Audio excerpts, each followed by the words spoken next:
the smartest person in the room isn't the one God is looking for. By the end of this video, you're going to know something that could quiet every doubt you've ever had about yourself. Your weaknesses were never the reason God would pass you over. Not your past, not your fear, not the thing you think makes you too much or not enough.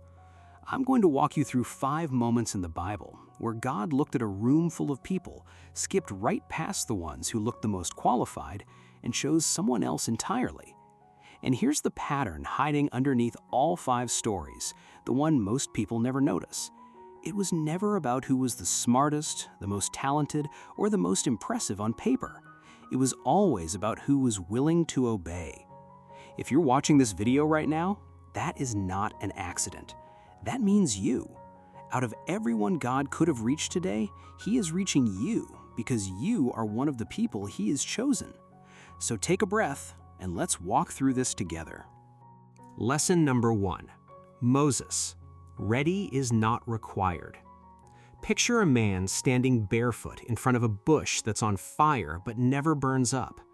That's where we find Moses, 40 years into hiding, tending someone else's sheep in the middle of nowhere, still carrying the guilt of a man he killed back in Egypt. And when the voice of God finally speaks to him, Moses doesn't fall to his knees in gratitude. He argues. The Bible says in the book of Exodus, chapter 4, verse 10, that Moses told God he was slow of speech and tongue. Not once, not twice, several times he lists every reason this can't work. I'm nobody. I don't speak well. Send someone else. And here's what should stop you in your tracks. God doesn't fix the stutter. He doesn't hand Moses a script and make him eloquent. He simply says, I will be with your mouth. God wasn't looking for a polished speaker. He was looking for a man willing to walk into Pharaoh's palace anyway, fear and all. Moses went on to stare down the most powerful ruler on earth, walk 2 million people out of slavery, and part a sea with his hands raised. Not because he became confident, because he obeyed before he felt ready. So ask yourself honestly, what has God been nudging you toward that you keep postponing until you feel ready? Here's the truth Moses teaches us. Readiness was never the requirement. Obedience was. Lesson number 2. Gideon. You can be scared and still brave. Now, picture a man hiding in a wine press, threshing wheat in secret so the enemy raiding his land won't spot him. That's Gideon. And by his own words, he came from the weakest clan in the weakest family in all of Israel. Then an angel sits down across from him and calls him mighty warrior, recorded in the book of Judges, chapter 6, verse 12. Gideon must have looked over his shoulder to see who else was in the room. He didn't feel mighty, he felt terrified. So terrified that he asked God for sign after sign, a fleece wet with dew, then dry, then wet again, just to be sure this was real before he'd move an inch. And God didn't rebuke him for asking. God gave him every sign he needed. Then he did something even more surprising. He shrank Gideon's army from 32,000 men down to just 300 on purpose, so that when the victory came, no one could say it was Gideon's strength that won it. 300 frightened men, one impossible victory. Not because Gideon stopped being afraid, but because he obeyed while the fear was still sitting right next to him. If you're waiting to feel brave before you take your next step, you might be waiting the rest of your life. Courage was never about the fear disappearing. It's the decision you make in spite of it. Lesson number 3. David. God sees what others overlook. Here's a scene worth picturing. The prophet Samuel stands in front of 7 of the strongest, most impressive sons in Israel, fully convinced that one of them has to be the next king. Meanwhile, the youngest brother is out in a field somewhere, smelling like sheep, not even invited to the interview. Samuel looks at the oldest, the tallest, the most commanding presence in the room and thinks, surely this is the one. But the Bible tells us in 1 Samuel chapter 16, verse 7, that people look at outward appearance, while the Lord looks at the heart. So they send for David, and God chooses the one nobody else considered. Here's what makes this even more remarkable. David wasn't perfect after this moment either. Years later, as king, he committed adultery, tried to cover it up, and arranged a man's death to hide it, a resume-destroying failure by any human standard. And yet, when David was confronted, he didn't defend himself. He broke and he repented, genuinely, completely, and God still called him a man after his own heart. Not because his heart was flawless, because it kept turning back to God. Maybe you feel overlooked, passed over at work, forgotten in your own family, convinced you don't have what real leaders have. Or maybe it's the opposite. You feel disqualified by something you've already done. Either way, God was never scanning the room for the most impressive resume. He's looking for a heart that keeps coming back. Lesson number 4. Your worst moment isn't your last chapter. Peter was loud, impulsive, the kind of man who'd jump out of a boat before thinking it through, then panic halfway there. His faith swung wildly between bold declarations and total collapse. And on one night Jesus needed him most, standing by a fire in a stranger's courtyard, Peter looked 3 different people in the eye and denied he'd ever known Jesus at all. 3 times before the night was over. You'd expect that to be the last we hear of Peter. Instead, after the resurrection, Jesus walks up to him on a beach and asks him one question 3 separate times. Do you love me?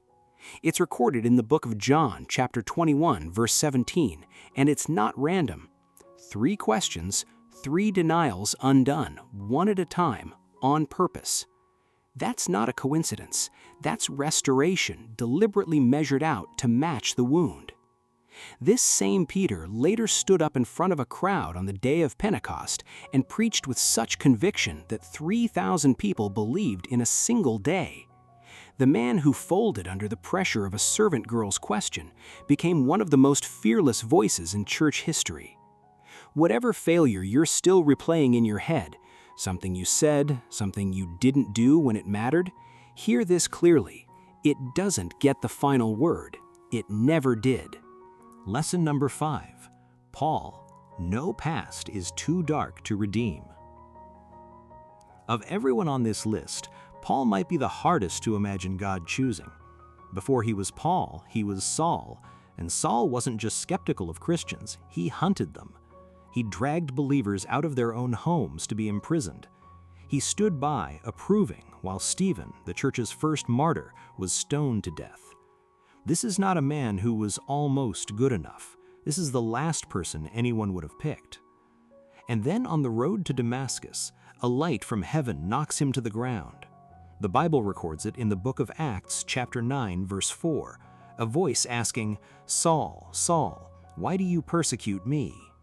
He's struck blind for 3 days until a believer named Ananias, the very kind of person Saul had come to arrest, is sent by God to pray over him and restore his sight. Think about that for a second.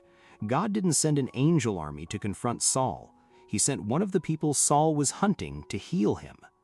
The man who once terrorized the church became the one who planted it across the known world, writing 13 letters that make up most of the New Testament. Not the smartest man in the room, not the most religious, the most surrendered. If you think your past is too ugly, too far gone, too shameful for God to use, Paul's entire story exists to prove that wrong. Let's bring this all together. Lesson number 1. Moses shows us that ready is not required. You just have to show up. The challenge you'll face is waiting for a confidence that may never fully arrive before you take the next step.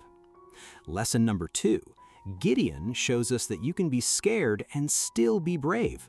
Obedience doesn't wait for fear to leave the room. You'll be tempted to keep asking for one more sign instead of moving on the one God already gave you. Lesson number 3. David shows us that God sees what everyone else overlooks, your heart, not your resume, and not your worst mistake either. The challenge is believing that when everyone else's opinion says otherwise. Lesson number 4. Peter shows us that your worst moment isn't your last chapter. The real test is letting go of the shame long enough to actually receive the restoration God is offering. Lesson number 5. Paul shows us that no past is too dark to redeem. The hard part is believing that applies to you specifically, and not just to the version of the story you read about. Here's what all 5 of these men have in common. Not one of them was the smartest option on the table. Not one of them was ready, polished, or spotless. But every single one of them said yes anyway, and God turned that one decision into a legacy still being talked about thousands of years later. That's not just ancient history, that's a pattern repeating itself right now in your life. And if God can do that with a stuttering shepherd, a frightened farmer, a forgotten youngest son, a man who denied him 3 times in one night, and a man who once hunted his people, He can do it with whatever you're carrying today. So here's what I want you to actually do. Pick the one name from this video that hit closest to home, Moses, Gideon, David, Peter, or Paul, and go read that verse for yourself this week. Sit with it. Let it speak directly into whatever you've been telling yourself disqualifies you. If this encouraged you today, go ahead and like this video and subscribe so the next one finds you exactly when you need it. And if you remember nothing else from these 5 stories, remember this: people who obey do better than people who are smart. May the God of the Bible bless you.